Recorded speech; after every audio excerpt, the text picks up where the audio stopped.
Bab Pelajaran 4, Sejarah Pajak dan Kekuatan Korporasi dalam buku Rich Dad Poor Dad karya Robert T. Kiyosaki mengeksplorasi bagaimana sistem pajak diciptakan dan bagaimana orang kaya menggunakan korporasi untuk melindungi kekayaan mereka. Di sini Kiyosaki memberikan wawasan penting tentang strategi keuangan yang digunakan oleh orang kaya untuk mengurangi beban pajak mereka secara legal dan membangun kekayaan secara efisien. Awal sejarah pajak. Kiyosaki menjelaskan bagaimana pajak mulai diterapkan. Pada awalnya, pajak tidak dikenakan pada rakyat biasa, tetapi pada orang kaya dan perusahaan besar. Namun, seiring waktu, pajak mulai berlaku bagi seluruh populasi.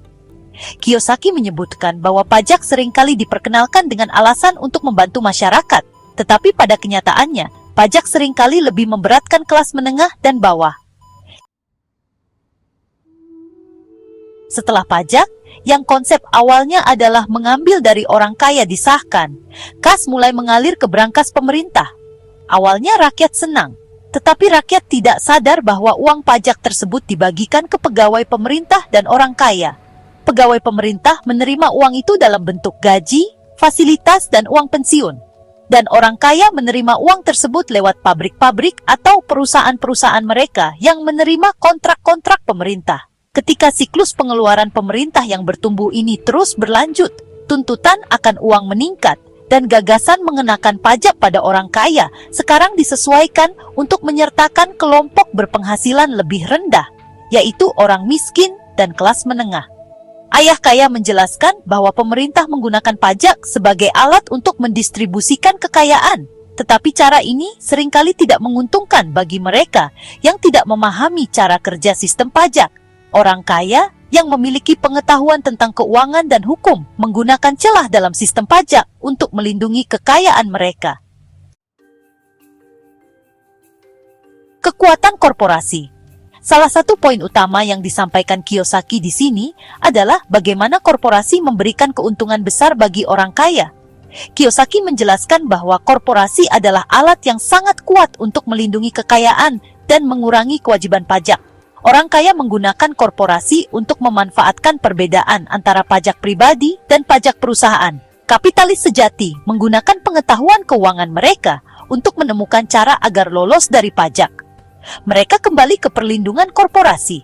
Namun, yang tidak diketahui oleh banyak orang yang tidak pernah mendirikan korporasi adalah sebuah korporasi bukanlah suatu hal yang real. Korporasi hanyalah map arsip dengan sejumlah dokumen hukum di dalamnya, tertumpuk di kantor notaris yang terdaftar pada agen pemerintah negara. Korporasi bukanlah bangunan besar atau pabrik atau sekelompok orang. Korporasi hanyalah dokumen hukum yang menciptakan sebuah badan hukum tanpa jiwa. Dengan korporasi, kekayaan orang kaya sekali lagi dilindungi. Sebagai tambahan, pengeluaran tertentu dalam korporasi bisa dibayar dengan uang sebelum kena pajak. Dalam struktur tradisional, individu menghasilkan uang membayar pajak dan kemudian menggunakan sisa uang untuk kebutuhan hidup. Sebaliknya, dalam struktur korporasi, perusahaan menghasilkan uang, membelanjakan uang untuk biaya operasional, dan kemudian membayar pajak hanya atas sisa laba. Hal ini memungkinkan orang kaya untuk meminimalkan pajak mereka secara legal dengan menggunakan pengeluaran perusahaan untuk kebutuhan mereka. Contoh strategi pajak orang kaya. Kiyosaki memberikan beberapa contoh bagaimana orang kaya menggunakan korporasi untuk mengurangi pajak. 1. Pengeluaran bisnis. Orang kaya menggunakan pengeluaran bisnis seperti perjalanan, makan malam, dan bahkan kendaraan untuk mengurangi pendapatan kena pajak mereka. 2. Investasi. Mereka menginvestasikan uang melalui korporasi untuk memanfaatkan keuntungan pajak seperti depresiasi aset. 3. Properti. Orang kaya seringkali membeli properti melalui korporasi, sehingga mereka dapat mengurangi pajak dengan menggunakan biaya perawatan dan depresiasi properti sebagai pengurang pajak. Kesenjangan pengetahuan finansial. Di sini, Kiyosaki menyoroti bahwa salah satu alasan utama mengapa orang kaya semakin kaya adalah karena mereka memiliki pendidikan finansial yang lebih baik. Mereka memahami cara kerja sistem pajak dan menggunakan hukum untuk keuntungan mereka. Sebaliknya, banyak orang miskin dan kelas menengah tidak memiliki pengetahuan ini dan akhirnya membayar lebih banyak pajak secara proporsional. Perang antara yang kaya dan yang tidak kaya telah berlangsung selama ratusan tahun. Perang itu terjadi kapan saja dan di mana saja hukum dibuat, serta akan berlangsung selamanya. Masalahnya, orang yang kalah adalah yang tidak mendapat informasi, orang yang setiap hari bangun dan dengan rajin bekerja, serta membayar pajak.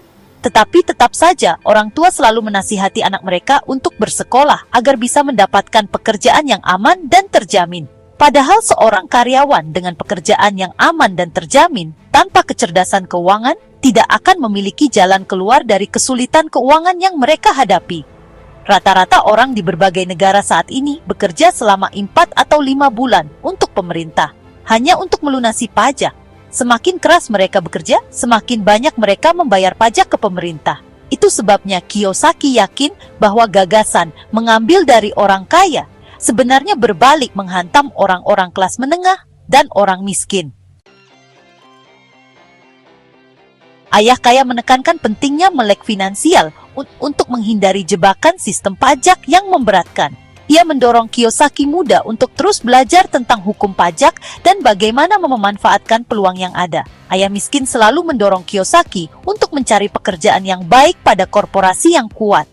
Dia bicara tentang nilai dari berusaha mendaki tangga korporasi. Ayah miskin tidak mengerti bahwa dengan hanya bersandar pada gaji dari perusahaan, kita akan menjadi sapi jinak yang siap diperah. Ketika Kiyosaki memberitahu ayah kaya tentang nasihat dari ayah miskin tersebut, dia hanya tertawa kecil dan berkata, "Mengapa kita tidak memiliki tangga sendiri?" Pengingat secara berkala dari ayah kayalah yang membuat Kiyosaki mempertahankan gagasan memiliki perusahaan sendiri dan memilih jalan yang berbeda. Ketika dia berusia pertengahan 20-an, nasihat ayah kaya semakin masuk akal baginya. Ketika bekerja di Xerox, dia menghasilkan banyak uang, tapi setiap kali melihat slip gaji, dia merasa kecewa. Potongan pajaknya sangat besar, dan semakin keras dia bekerja, semakin besar pula potongan itu. Ketika dia semakin sukses, atasannya bicara tentang promosi dan kenaikan gaji. Itu suatu sanjungan, tapi dia mendengar ayah kaya bertanya di telinganya, "Untuk siapa kau bekerja? Siapa yang kau buat kaya?" Pada tahun 1974, saat masih menjadi karyawan Xerox, Kiyosaki membentuk korporasi pertamanya dan mulai mengurus bisnisnya sendiri. Sudah ada sejumlah kecil aset di kolom asetnya, tapi sekarang dia memutuskan berkonsentrasi untuk membuatnya lebih besar. Slip gaji dengan segala potongannya itu membuat nasihat ayah kaya selama bertahun-tahun menjadi sangat masuk akal baginya. Dia bisa melihat masa depannya jika seandainya dia mengikuti nasihat ayah miskinnya yang berpendidikan. Karena Kiyosaki memfokuskan diri pada bisnisnya sendiri dan ingin mengembangkan asetnya, dia menjadi karyawan yang lebih baik karena sekarang dia memiliki tujuan. Dia datang lebih awal dan bekerja dengan rajin, mengumpulkan uang sebanyak mungkin agar bisa mulai berinvestasi dalam real estate. Semakin banyak dia menjual, semakin banyak uang yang dia peroleh, dan tentu saja semakin besar potongan gajinya. Hal itu mendatangkan inspirasi baginya. Dia sangat ingin keluar dari perangkap sebagai karyawan, sehingga dia bekerja lebih keras lagi supaya bisa lebih banyak berinvestasi. Pada tahun 1978, dia secara konsisten menjadi 1 dari 5 tenaga penjual tertinggi perusahaan. Dia benar-benar ingin keluar dari balap tikus. Dalam waktu kurang dari 3 tahun, Kiyosaki mendapat penghasilan lebih besar dari korporasi kecilnya, yakni holding company real estate daripada dari Xerox. Uang yang dia dapatkan di kolom aset dalam korporasinya sendiri adalah uang yang bekerja baginya, bukan dia yang mengetuk pintu untuk menjual mesin fotokopi. Nasihat ayah kaya jadi jauh lebih masuk akal baginya. Dalam waktu singkat, arus kas dari propertinya menjadi sangat kuat, sehingga perusahaan real estate-nya mampu membelikannya mobil Porsche pertamanya. Rekan kerjanya di Xerox mengira dia membelanjakan uang komisinya, padahal tidak. Tetapi dia menginvestasikan komisinya dalam aset. Dengan menggunakan pelajaran-pelajaran yang Kiyosaki pelajari dari ayah kaya, dia mampu keluar dari balap tikus pada usia dini. Hal itu dimungkinkan karena pengetahuan keuangan yang kukuh yang dia peroleh melalui pelajaran-pelajaran ayah kaya. Tanpa pengetahuan keuangan itu, yang dia sebut kecerdasan keuangan atau IQ keuangan, jalan menuju kebebasan keuangan pastilah jauh lebih sulit baginya. Sekarang dia mengajar orang lain dengan harapan dia bisa berbagi pengetahuan dengan mereka. Kiyosaki juga membahas isu moralitas terkait pajak. Banyak orang mungkin merasa bahwa menggunakan celah hukum untuk mengurangi pajak adalah tindakan tidak etis. Namun, ayah kaya menjelaskan bahwa sistem pajak dirancang oleh orang kaya untuk melindungi kepentingan mereka. Dengan demikian, memahami dan memanfaatkan sistem ini bukanlah tindakan yang salah, melainkan bagian dari strategi finansial yang cerdas. Pendidikan finansial sebagai solusi. Lagi-lagi, Kiyosaki menekankan pentingnya pendidikan finansial. Ia percaya bahwa setiap orang harus memahami bagaimana sistem pajak dan korporasi bekerja agar dapat mengambil keuntungan darinya. Pendidikan finansial memungkinkan kita untuk mengelola uang dengan lebih baik, mengurangi kewajiban pajak secara legal, dan membuat keputusan investasi yang cerdas. Kiyosaki mengingatkan kita bahwa IQ keuangan tersusun dari pengetahuan tentang 4 bidang keahlian yang luas, yaitu: pertama, akuntansi. Akuntansi adalah melek keuangan atau kemampuan membaca angka. Ini keterampilan yang penting jika kita ingin membangun kerajaan bisnis. Semakin banyak uang yang menjadi tanggung jawab kita, semakin besar akurasi yang dibutuhkan.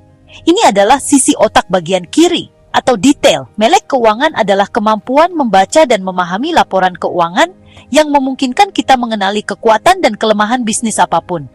Kedua, investasi. Investasi adalah ilmu pengetahuan tentang uang yang menghasilkan uang. Ini mencakup strategi dan formula yang digunakan oleh sisi otak kanan yang kreatif. Ketiga, memahami pasar. Memahami pasar adalah ilmu pengetahuan tentang penawaran dan permintaan. Kita perlu mengetahui aspek teknis pasar yang didorong oleh emosi, selain aspek fundamental atau ekonomis dari investasi. Apakah suatu investasi masuk akal atau tidak masuk akal berdasarkan kondisi pasar saat ini? Dan terakhir, hukum. Korporasi yang dilengkapi dengan keterampilan teknis akuntansi, investasi, dan pasar bisa berkontribusi pada pertumbuhan yang luar biasa. Orang yang memahami keuntungan dan perlindungan pajak yang disediakan oleh korporasi bisa menjadi kaya dengan jauh lebih cepat daripada orang yang hanya merupakan karyawan atau pemilik tunggal sebuah bisnis kecil. Ini seperti perbedaan antara orang yang berjalan dan yang terbang. Perbedaan ini sangat besar bila menyangkut kekayaan jangka panjang. Ayah kaya mendorong Kiyosaki untuk mempelajari hukum pajak dan memahami bagaimana memanfaatkan untuk membangun kekayaan. Ia percaya bahwa ini adalah salah satu keterampilan terpenting yang harus dimiliki untuk mencapai kebebasan finansial. Jadi, bab sejarah pajak dan kekuatan korporasi menyoroti bagaimana sistem pajak seringkali lebih memberatkan kelas menengah dan bawah, sementara orang kaya menggunakan pengetahuan mereka untuk melindungi kekayaan mereka. Dengan memanfaatkan korporasi dan memahami hukum pajak, orang kaya dapat meminimalkan pajak mereka secara legal dan membangun kekayaan jangka panjang. Kiyosaki mengingatkan pembaca bahwa pendidikan finansial adalah kunci untuk keluar dari siklus kerja untuk uang dan mulai membuat uang bekerja untuk kita. Dengan memahami bagaimana sistem bekerja, siapapun dapat mulai memanfaatkan peluang yang ada untuk mencapai kebebasan finansial. Di sini Kiyosaki mengingatkan bahwa pengetahuan adalah kekuatan, terutama dalam dunia keuangan. Untuk mendapatkan buku Rich Dad, Poor Dad, karya Robert T. Kiyosaki, klik tautan pada deskripsi video ini untuk melakukan pembelian secara online di bellbook.com. Bellbook.com adalah toko buku online yang sudah berdiri sejak tahun 2009 dan melayani pengiriman ke seluruh wilayah di Indonesia.